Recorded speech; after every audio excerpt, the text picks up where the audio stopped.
Good morning, y'all! 안녕하세요. Good Morning Books 고태웅입니다. 오늘 Good Morning Books 15번째 시간입니다. 오늘 이야기는 박웅현님의 책은 도끼다를 한번 가져와 봤습니다. 박웅현님은 현재 국내 10대 광고회사 중 하나인 TBWA의 대표로 재직하고 계신데요. 마케팅 또는 광고에 대해서 관심 있으신 분들은 잘 알고 계실 거라고 생각합니다. 제가 대학 시절 때만 해도 이분이 TBWA의 임원으로 계셨는데 지금은 대표가 되셨네요. 아마 여러분들 박웅현 하면은 생소하실 수 있으실 텐데 이분의 대표적인 그 캠페인 몇 가지만 말씀드리자면, 그녀의 자전거가 내 가슴 속으로 들어왔다, 넥타이와 청바지는 평등하다, 나이는 숫자에 불과하다, 사람을 향합니다, 생각이 에너지다, 진심이 짓는다, 커피 앤 도넛, 생활의 중심, 세상의 모든 지식. 마치 이런 느낌이죠. 퀸의 노래들은 너무나 많이 들었었는데 그게 정작 퀸의 노래였다는 걸 몰랐던 것처럼요. 그래서 이제 본격적으로 이제 박웅현님의 책은 도끼다 이야기를 한번 시작해 보도록 하겠습니다. 그럼 고고! 시청이냐 견문이냐, 시불견 청이불문, 제가 좋아하는 말입니다. 시청은 흘려보고 듣는 것이고 견문은 깊이 보고 듣는 것이죠. 비발디의 사계를 들으면서 그저 지겹다고 하는 것은 시청을 하는 것이고요.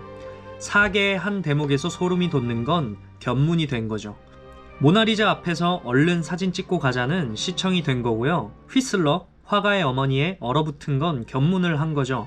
어떻게 하면 흘려보지 않고 제대로 볼 수 있는가가 저에게는 풍요로운 삶이냐 아니냐를 나누는 겁니다. 존 러스킨의 당신이 보고 난 것을 말로 다 표현해보라 라고 했습니다. 나뭇잎을 봤다면 나뭇잎의 균형 감각이 어떻게 되어 있고, 앞뒷면의 촉감이 어떻게 다르고, 끝부분은 어떤 모양이고, 햇살이 떨어진 각도에 따라 나뭇잎의 색깔이 어떻게 다른지 볼 줄 알면 창의적인 삶을 살 수 있다고 했습니다. 헬렌 켈러는 또 이렇게 얘기했죠. 내가 대학교 총장이라면 눈 사용법이라는 필수 과목을 만들겠다라고요. 보지 못하는 자신보다 볼 수 있는 우리들이 더 못 본다는 것이죠. 전부 다 시청을 했을 뿐이라는 겁니다.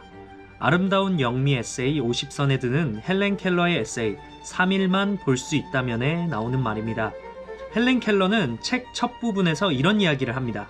숲을 다녀온 사람에게 당신은 뭘 봤냐고 물었더니 그가 답하길 별것 없었어요 라고 했는데, 어떻게 그럴 수 있냐는 겁니다.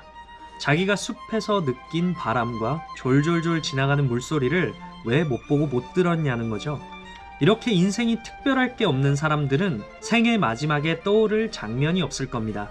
그렇지만 거미줄에 달려있는 물방울의 아름다움을 본 사람은 죽을 때 떠오를 장면이 풍성하겠죠. 삶은 목걸이를 하나 만들어 놓고 여기에 진주를 하나씩 꿰는 과정이라는 말이 있습니다. 진주는 바로 그런 삶의 순간인 겁니다. 파리가 아름다운 이유는 파리가 아름다워서가 아니라 우리가 그곳에 있을 시간이 3일밖에 없기 때문입니다. 3일 있다가 떠난다는 걸 아니까 모든 게 난리인 겁니다. 에펠탑 봐, 이게 퐁피두래, 이게 샹젤리제 거리야. 그런데 만약 거기에서 30년을 산다고 생각해보세요. 그러면 사람들이 그렇게 감탄스러울까요? 대한민국 서울, 우리가 사는 이 공간에도 들여다보면 좋은 게 꽤 많은 것 같습니다.